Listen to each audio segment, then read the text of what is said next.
दोस्तों, नमस्कार, सत श्री अकाल और सलाम।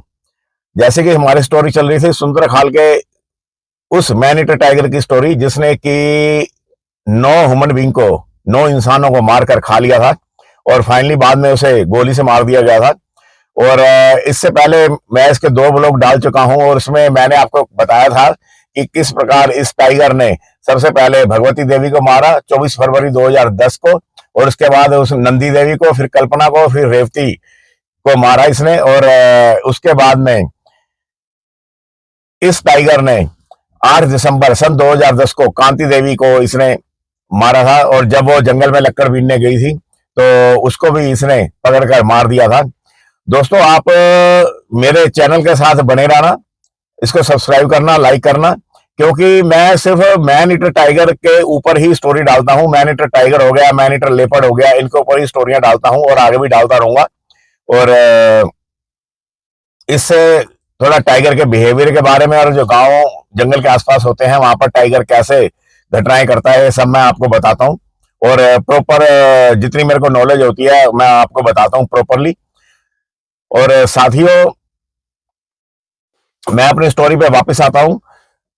8 दिसंबर सन 2010 को इसने कांति देवी को मारा जब वो जंगल में लकड़ लेने गई थी। और इसके बाद 29 दिसंबर सन 2010 को आप देखिए कि कितनी जल्दी जल्दी ये अब मैन किलिंग की घटनाएं ये टाइगर ने करनी शुरू कर दी थी और प्रॉपर एक मैन ईटर टाइगर ये एस्टेब्लिश हो गया था। 29 दिसंबर सन 2010 की बात है।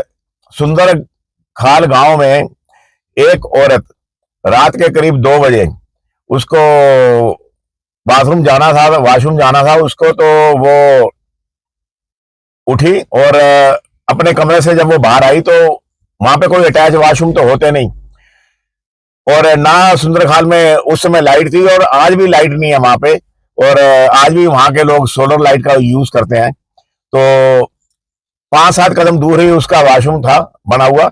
तो वो आंगन को पार करके अपने वॉशरूम की तरफ जब गई तो ये जो टाइगर था, सुंदरखाल का मैन ईटर टाइगर, ये इतना अब दलेर और इतनी अधिक इसमें साहस आ गया था, इतनी दलेरी आ गई थी कि अब ये रात को ह्यूमन बीइंग, इंसानों के शिकार के लिए, मानवों के शिकार के लिए गांव के अंदर भी आने लगा था और गांव के आसपास ये चक्कर लगाने लगा था। और बदकिस्मती से यह टाइगर उस समय उस पास वाली गली से निकल रहा था, और टाइगर के निकलने की जो चाल होती है वो बड़ी खामोशी से वो निकला वहां से, और कोई किसी तरह का पता नहीं चला गोमती देवी को।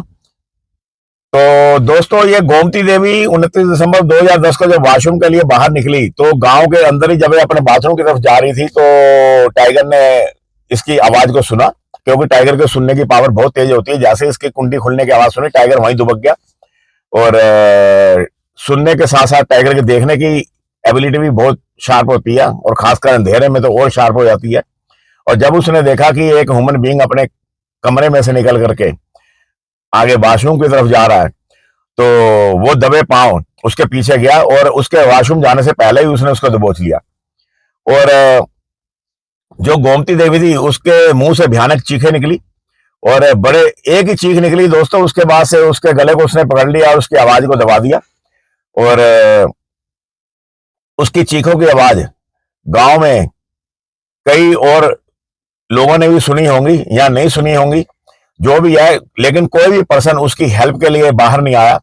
और वो टाइगर ने अपना ये जो शिकार गोमती देवी का था वो गांव के अंदर से ही रात के 2 बजे उसको उठा करके ले गया, और वहां जो बगल में ही कोसी रिवर है उसके बगल के जंगल में ही बैठ करके उसने उसको खाया, और जितना वो खा सकता था उसने खाया, और उसकी बाकी बॉडी को छोड़ करके वो चला गया। सुबह सुबह जब गांव वाले उठे तो ब्लड की ट्रेल देखी, और जब जो गोमती देवी के घर वाले थे उन्होंने उठ के देखा कि गोमती देवी अपने बेड पे ही नहीं है, तो उन्होंने तलाशी करी। तो बाहर जब वो आए तो उन्होंने गली में वहां पे, और जो उनका वॉशरूम था वहां पे उन्होंने काफी खून पड़ा हुआ देखा। तो गांव में शोर मच गया, हो हल्ला हो गया, और उसके बाद में जब उसके ट्रेल को उसके घिसटन के निशानों का पीछा किया गया तो कोसी नदी के पास ही वहां से करीब 100-150 गज दूर उसकी आधी खाई बॉडी मिली। और इस प्रकार टाइगर ने इस गोमती देवी को गांव के अंदर से उठा लिया। और इसके बाद जो गांव वाले थे वो बहुत अग्रेसिव हो गए। उन्होंने वो जो रोड था उसको दोबारा से जाम कर दिया। इससे पहले उन्होंने जो धनगढ़ी गेट था वहां पे जाम लगाया था और तब जो फॉरेस्ट डिपार्टमेंट था उसने इसको मैन ईटर टाइगर डिक्लेयर किया। और इस बार जब उन्होंने रोड पर जाम लगाया तो फॉरेस्ट डिपार्टमेंट वालों को ये आश्वासन देना पड़ा कि इस टाइगर को जल्दी ही इसका परमिट इशू कर दिया जाएगा मारने का और इसको खोज करके मार दिया जाएगा। उनके इस आश्वासन पे जो गांव वाले थे उन्होंने रोड को छोड़ा और इस प्रकार वो जाम क्लियर हुआ। इसके बाद दोस्तों 11 जनवरी सन 2011 की बात है। जो गर्जिया चौकी है, गर्जिया की रहने वाली थी ये शांति देवी।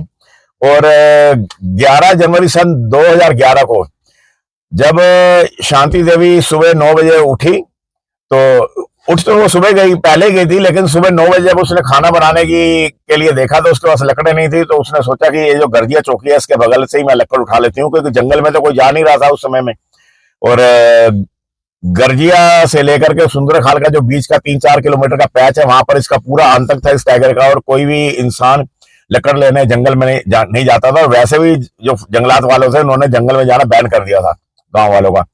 तो वो बिल्कुल सड़क के किनारे ही, गर्जिया चौकी के बगल में ही सड़क के किनारे जो पेड़ है वहां से ही लगकर वो उठाने के लिए वो गई। और उसके बाद में जब उसने थोड़ी सी लकड़ी इकट्ठी करी तो सिर्फ 20-25 फीट अंदर ही उसको लकड़ नजर आई पड़ी हुई। और तो उसने सोचा कि इतनी दूर कौन सा टाइगर होगा। और उसने पहले खड़े होकर के जायजा लिया सारा आसपास। जब उसको सारा कुछ सेफ लगा तो ज्यादा दूर नहीं, सिर्फ 20-25 कदम ही वो जंगल के अंदर गई तो वहां पर टाइगर ने वही, अब ये जो मैन ईटर टाइगर था इसने वहां पर एक सांबर का शिकार किया हुआ था। दोस्तों ये जो टाइगर होते हैं ये केवल इंसानों को नहीं मारकर खाते। जब ये मैन ईटर स्टैब्लिश हो जाता है तो ये नहीं है कि इंसानों को मारकर खाएगा, क्योंकि टाइगर को तो रोज भूख लगती है।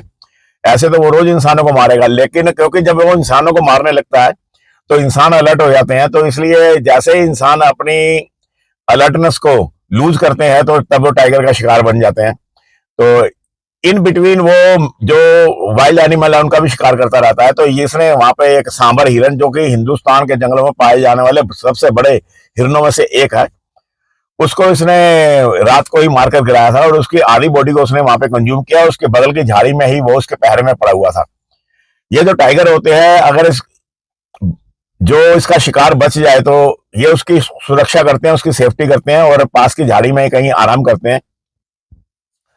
तो ये जो गोमती देवी थी, ये गोमती देवी नहीं दोस्तों, ये जो शांति देवी थी ये वहीं बगल में ही पहुंच गई उस सांबर के। और ये जो टाइगर था, जैसा कि मैंने आपको पहले बताया, ये गांव के आसपास ही चक्कर लगाता रहता था और वहीं पर इसने सांबर हिरन का शिकार कर लिया। और बगल में ही पेड़ से, एक पेड़ के नीचे सड़क से करीब 20-25 कदम दूर ही उसकी बॉडी पड़ी हुई थी और वो झाड़ी में टाइगर लेटा हुआ था। और जब शांति देवी वहां पहुंची तो टाइगर को खतरा लगा, उसको लगा कि ये इसके शिकार को लेने आई है। और वैसे भी वो जो टाइगर था वो मैन ईटर टाइगर था और इंसानों से तो वो डरता नहीं था, इंसानों को मारने का अभ्यास था। और शांति देवी जैसे ही झुकी लकड़ उठाने के लिए और टाइगर ने पीछे से आया और उसको दबोच करके उसको मार दिया। अब शांति देवी को चीखने का भी अवसर नहीं मिला, कोई आवाज ही नहीं हुई उसकी, किसी तरह के कोई अनाड़ीपन नहीं, दांत गड़ाने का, कोई पंजों से पकड़ने का, किसी तरह का कोई भी अनाड़ीपन नहीं। और टाइगर ने 1 सेकंड के अंदर शांति देवी थे उसको मार दिया।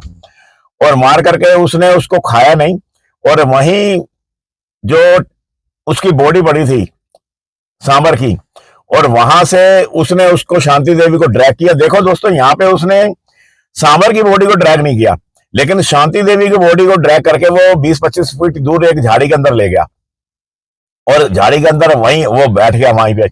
और इतने में ही 1 घंटे तक जब शांति देवी वापस नहीं आई घर में, वो बोल के गई थी कि मैं 10-15 मिनट में आसपास में लकड़ बटोर के आ जाऊंगी। तो उनको चिंता हुई और उन्होंने गर्जिया चौकी में जाके इन्फॉर्म किया कि ऐसे ऐसे गई है अभी शांति देवी लक्कड़ लेने बिल्कुल बगल में ही, और वो 1 घंटा हो गया अभी तक आई नहीं है। तो जो गरिया चौकी से जो फॉरेस्ट गार्ड थे और जो वहां का स्टाफ था, और 2 4 5 उन्होंने और इंसानों गांव वालों को लिया, मानवों को, और करीब 10 12 बंदों की एक पार्टी बनी। और जब ये उस सड़क के पास में गए तो उन्हें पेड़ पर बैठे हुए कौवे नजर आए। तो उनको आइडिया हो गया कि कोई ना कोई डेड बॉडी यहाँ पे पड़ी हुई है, और कौवे आए हुए थे, वो जो सांभर पड़ा हुआ था उसकी बॉडी को खाने की फिराक में थे।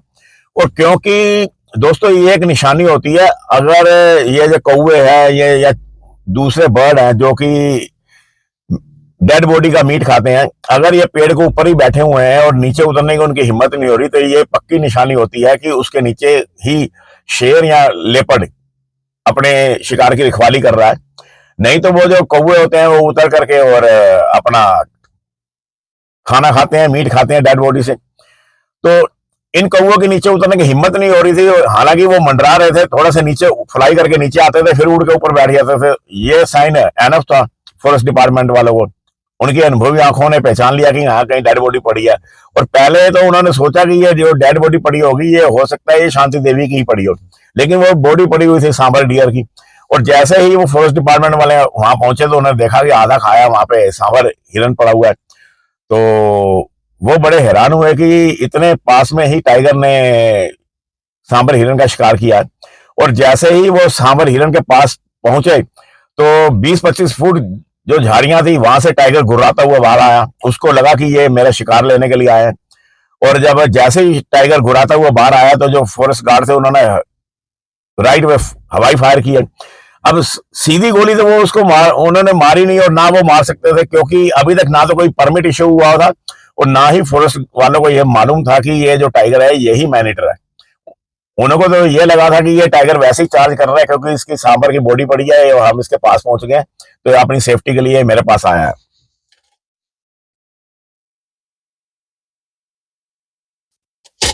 दोस्तों उसके बाद फायर किया तो वो टाइगर जंगल में भाग गया।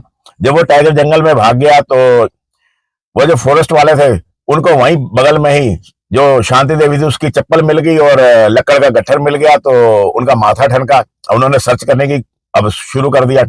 जैसे ही वो थोड़ा सा और आगे, थोड़ा एक गोल सर्कल में, मैंने जैसे कि आपको पहले बताया कि अगर सर्च करना हो सबसे बढ़िया तरीका होता है कि छोटा सर्कल लिया जाता है, फिर उस सर्कल को थोड़ा और बड़ा करा जाता है, फिर और बड़ा करा जाता है, इससे वो आसपास का सारा एरिया एक्सप्लोर हो जाता है। तो उन्होंने जैसे ही पहला सर्कल लिया तो उन्हें पहले सर्कल में ही शांति देवी की बॉडी मिल गई। और सबसे हैरानी वाली बात यह थी कि शांति देवी की बॉडी को इस टाइगर ने खाया नहीं था, सिर्फ उसके केनाइन के निशान थे गले पर पड़े हुए, और उसकी बॉडी के ऊपर पंजों के निशान भी थे, और खींचने से, ड्रैगिंग करने से उसके कुछ कपड़े फट गए थे, लेकिन अभी कपड़े प्रॉपर उतरे नहीं थे, साड़ी खुल गई थी।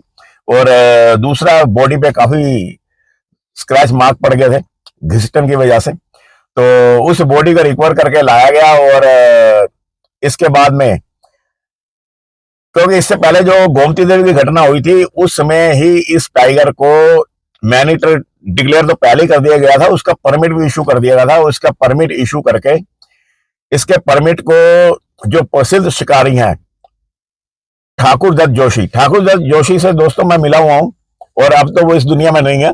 और 1995 के आसपास मैं कई बार इनसे मिला था। और एक और शिकारी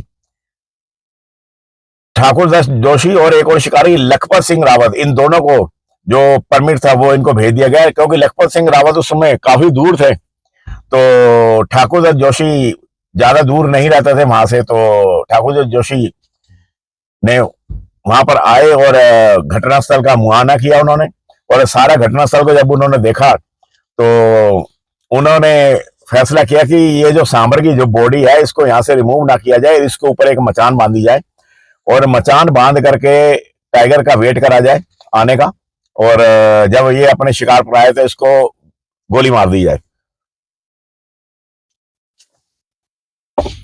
क्योंकि जब उसके पगजिनों को मिलान किया गया था वहां पे टाइगर को गोली मारने का डिसीजन इसलिए लिया गया क्योंकि जब पगजिनों का मिलान किया गया तो ये वही फीमेल टाइगर के निशान मिल रहे थे जो सभी उसके शिकार किए गए मानवों के पास मिलते थे। तो तुरंत दो हाथी, पालतू हाथी मंगवाए गए। और पालतू हाथी के मंगवाने का मतलब ये था कि वो उस जंगल के आसपास घूमने लगे पालतू हाथी, ताकि अगर कहीं टाइगर दुबका हुआ है तो वो मचान बांधते हुए देख ना ले। अगर टाइगर दोस्तों मचान को बांधते हुए देख लेता है तो फिर वो रात को शिकार पे नहीं आता, अपने शिकार को छोड़ देता है। तो हाथियों से उस सारे इलाके को रोंदा गया, खूब अच्छी तरह से ढूंढा गया, अगर टाइगर है तो वहां से वो भाग जाए। और इतने में वहां पर मचान बांधा गया। और मचान बांधने के बाद में जो हाथी थे और जो फॉरेस्ट की पार्टी थी वो खूब जोरों से शोर करती हुई वापस अपने चली गई और अपनी गड्डिया चौकी की तरफ चली गई। और उनका शोर मचा करके ऊंची ऊंची बातें करने का मतलब ये था कि टाइगर अगर कहीं आसपास है तो, क्योंकि टाइगर की सुनने की पावर बहुत तेज होती है, टाइगर के अगर कहीं आसपास है तो उसको लगा कि ये जो इंसान यहाँ पे आए थे, ये जो घूम रहे थे इस जंगल में, वो अब चले गए हैं। और उनके जाते ही जंगल में एकदम से शांति हो गई। और उस मचान के ऊपर ठाकुर दत्त जोशी और मिस्टर मटवाल जो थे वो सीनियर फॉरेस्ट गार्ड थे, और उनके साथ दो और फॉरेस्ट गार्ड, टोटल 4 बंदे पानी लेकर के और अपना मचान के ऊपर जाकर के बैठ गए।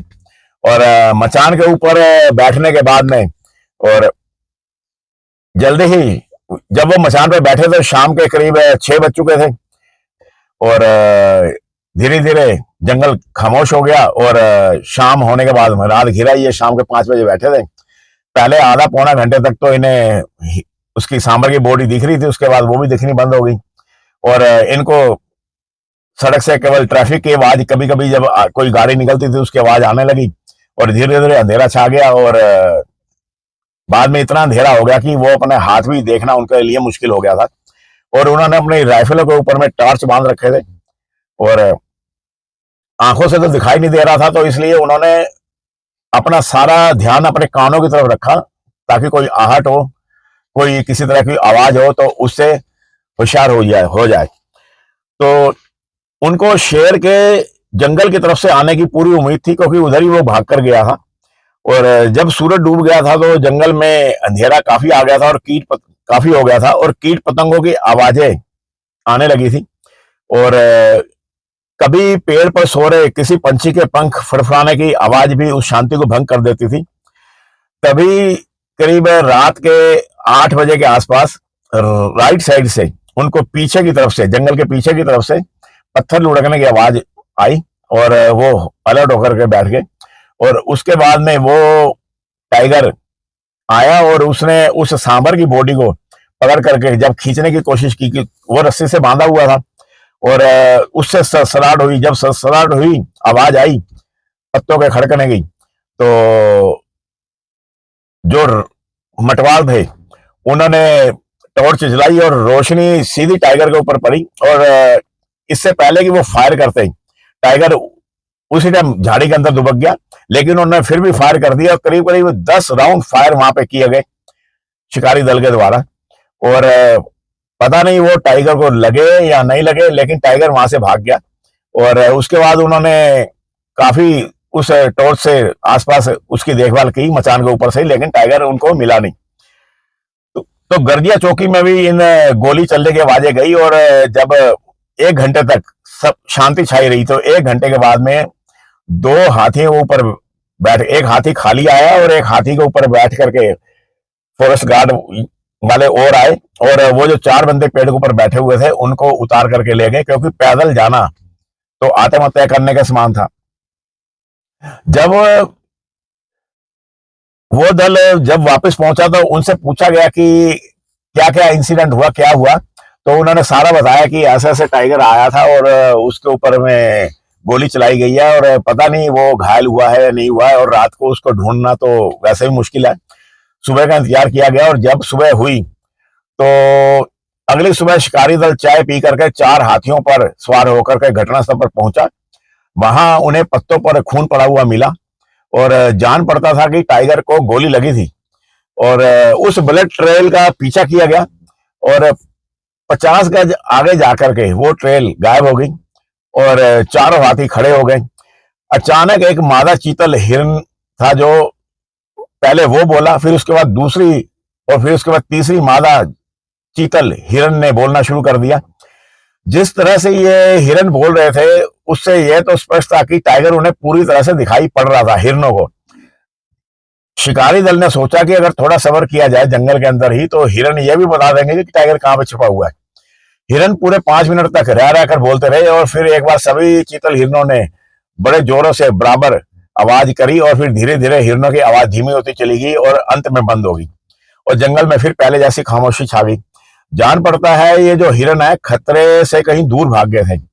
अब हाथियों को आगे बढ़ाया गया, और इस मौके पर कुछ ज्यादा सावधानी बरतनी जरूरी थी, क्योंकि शिकारी दल का सामना एक मैन ईटर टाइगर से था, कोई नॉर्मल टाइगर से नहीं था। और घायल होने पर यह तो और ज्यादा निडर बन जाता है, और ज्यादा दिलेर बन जाता है।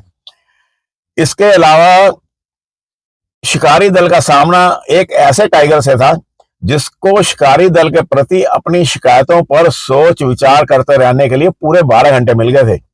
और ये बात पक्की थी कि अपनी जिंदगी की लड़ाई लड़ने के लिए वो टाइगर अब पूरी तरह से तैयार हो चुका होगा। सारा वनतल झाड़ियों से भरा हुआ था। अचानक सबसे आगे वाले हाथी ने आगे बढ़ने से मना कर दिया। जान पड़ता है हाथी को टाइगर के स्मेल आ गई होगी, क्योंकि हाथी की सूंघने की शक्ति असाधारण होती है। दोस्तों, जिस प्रकार टाइगर की सूंघने की शक्ति असाधारण होती है, बहुत तेज सूंघने की पावर होती है, ऐसे ही हाथी की सूंघने की शक्ति भी बहुत तेज होती है। और हाथी की सुनने की पावर भी बहुत तेज होती है। एक टहनी चटकने की आवाज को वो 100-200 गज दूर से सुन लेता है। तो ये जो पालतू हाथी था, इसने आगे बढ़ने से मना कर दिया, क्योंकि इसको लगा कि आगे कोई स्मेल हो इसको टाइगर की आई होगी। तो दोस्तों, जिस जंगल में टाइगर होता है, मैं नॉर्मल टाइगर की बात कर रहा हूं, उस जंगल में जो घोड़ा होता है, अगर घोड़े के ऊपर आप जा रहे हो तो घोड़ा भिदक जाता है, घोड़ा आगे बढ़ने से मना कर देता है।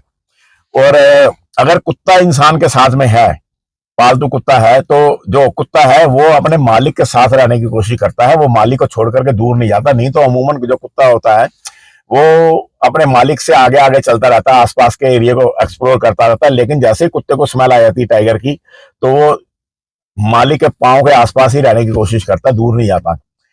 और जो हाथी होता है वो भी बिदक जाता है, वो भी कहना मानने से मना कर देता है, आगे बढ़ने से मना कर देता है।